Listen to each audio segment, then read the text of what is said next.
The thing you do alone at midnight, the talking, the pacing, the full conversations with an empty room, that is not a warning sign.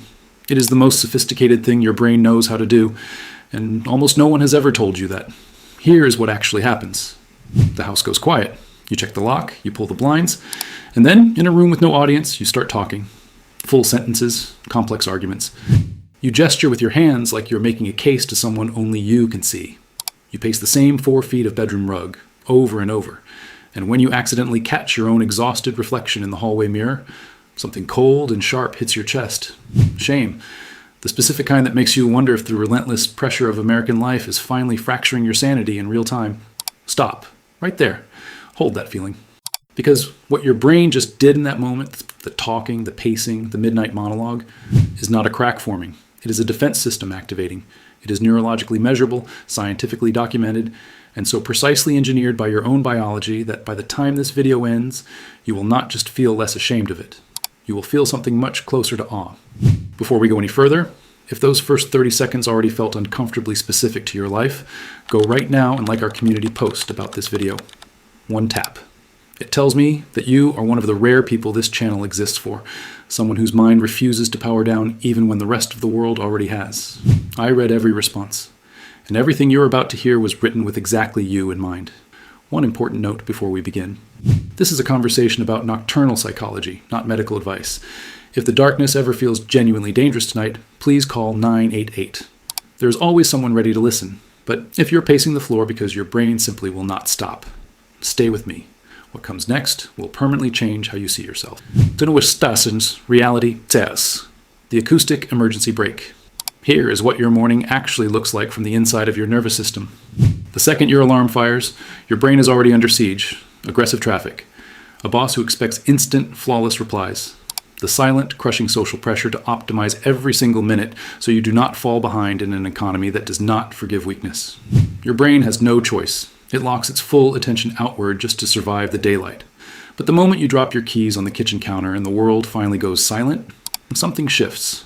Harvard researchers and neuroscientists have extensively mapped a brain state called the default mode network. This is the system your brain runs in the background the instant you stop focusing on external tasks. And for a highly sensitive, intelligent mind, the default mode network is a terrifying place to be stranded. It runs on pure electricity with no brakes.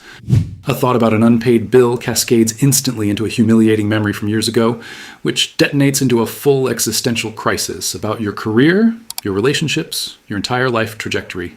These thoughts collide and overlap at speeds that make them completely unreadable. Pure static.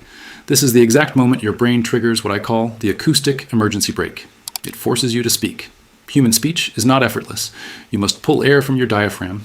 Vibrate your vocal cords. Shape consonants with your tongue. You are forcing abstract, lightning-fast terror to obey the slow, rigid physical laws of grammar and sound. The thought that felt like a freight train at full speed inside your skull, the moment it becomes a spoken sentence, it has to slow down to the pace of a human mouth. And at that speed, it loses its power to destroy you. You are not losing your mind. You're using sound as a biological emergency brake. Most people think this is weakness. They have it completely backwards. Or reality 5, the social simulation engine.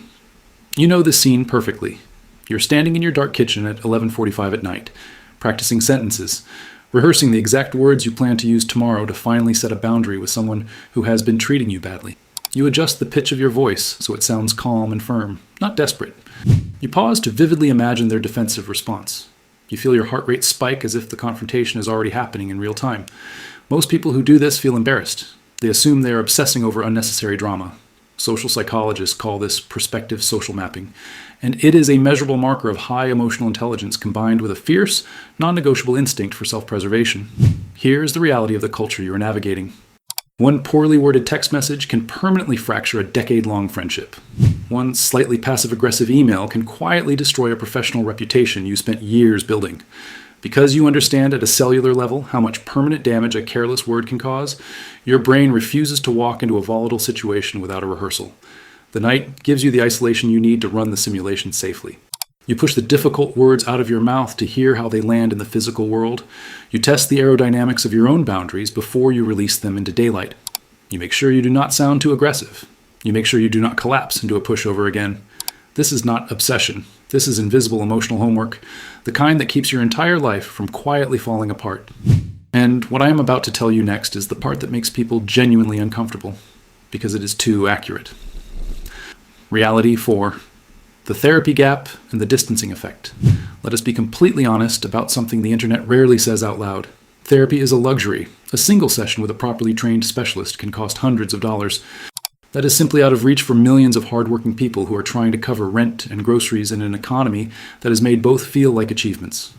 You're expected to carry the weight of generational trauma, financial anxiety, and relational pain entirely on your own. And you hesitate to call a friend at midnight because you know, they are just as burned out as you are. You will not add your weight to their already overloaded shoulders, so your brain has adapted. It has built its own counselor. Pay close attention to the specific words you use when you talk to yourself in the dark when you are frustrated or overwhelmed. You almost never say, I. You do not say, I need to figure this out. Without thinking about it, for even a fraction of a second, you shift. You use your own name, or you use the word you. You whisper, you need to pull it together. You say softly, we are going to be okay. Dr. Ethan Kross, experimental psychologist and one of the world's leading researchers on emotion regulation, calls this third-person self-distancing. When you are drowning in midnight anxiety, the raw emotion is too close to your sense of self. It blinds you completely. But the exact second you push the word you out of your mouth, your brain creates a psychological buffer between the terrified part of you and the observing part of you. The panicking self and the calm, rational witness split apart. Suddenly, you can see the situation clearly, the way a good therapist would help you see it. You have intuitively discovered, for free, using only your voice and your empty bedroom, a technique that clinical researchers spent years studying and validating. That is not a flaw. That is a form of intelligence most people will never develop. Reality 3. The vagal lullaby. There is a biological secret hidden inside your neck that changes everything. The modern work culture keeps your sympathetic nervous system, your fight or flight response, activated almost constantly. Deadlines, debt, the relentless performance pressure of daily survival. Your adrenal glands pump cortisol into your bloodstream all day long. You feel that permanent knot in your chest. Your body is convinced there's a predator directly behind you, even when you're sitting in a parked car listening to a podcast. You need a way to manually shut that alarm off. Here's the anatomical fact that makes your midnight voice something extraordinary. There is a massive nerve that runs from the base of your brain directly through your throat and down into your abdomen. It is called the vagus nerve. It is physically connected to your vocal cords. And it is the master switch between your fight or flight system and your rest and recover system.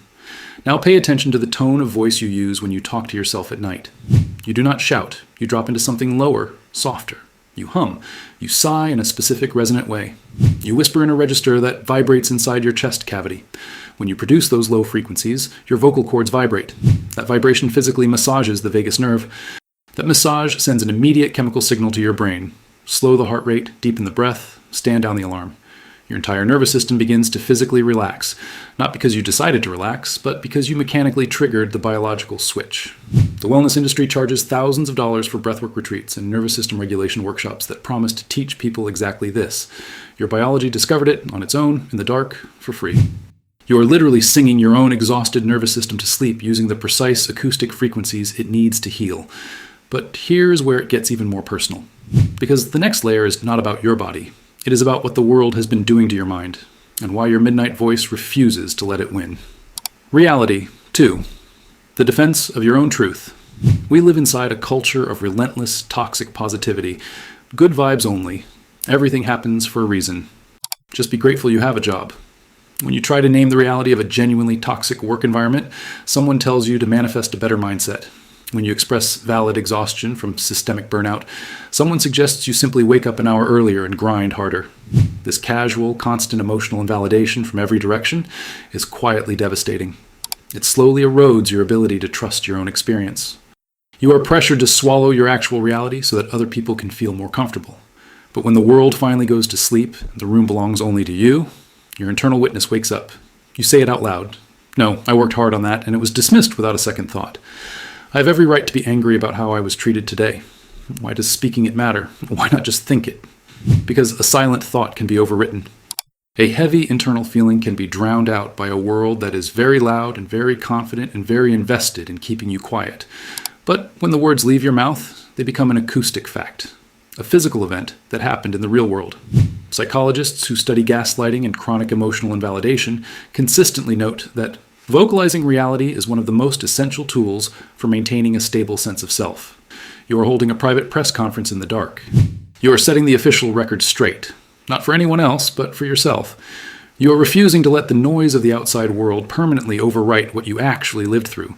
You speak it out loud because you need at least one voice in the universe to acknowledge the truth. And on the nights when no one else is available, you have learned to be that voice for yourself. Followers, reality 1. The most profound trait. The deepest reason you talk to yourself when the world goes quiet comes down to this single fact. Modern life is architecturally designed to isolate you. The way our cities are built, the way the gig economy is structured, the way social media gives you hundreds of surface-level connections while ensuring you are never quite known by any of them. You interact more with automated systems and artificial intelligence than with your actual neighbors. And at 3 a.m, when a genuine wave of burnout hits, you look at your phone and realize there is no one you can call who would truly understand without it costing them something.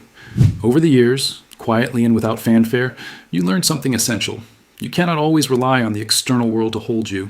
Your friends are drowning in their own lives.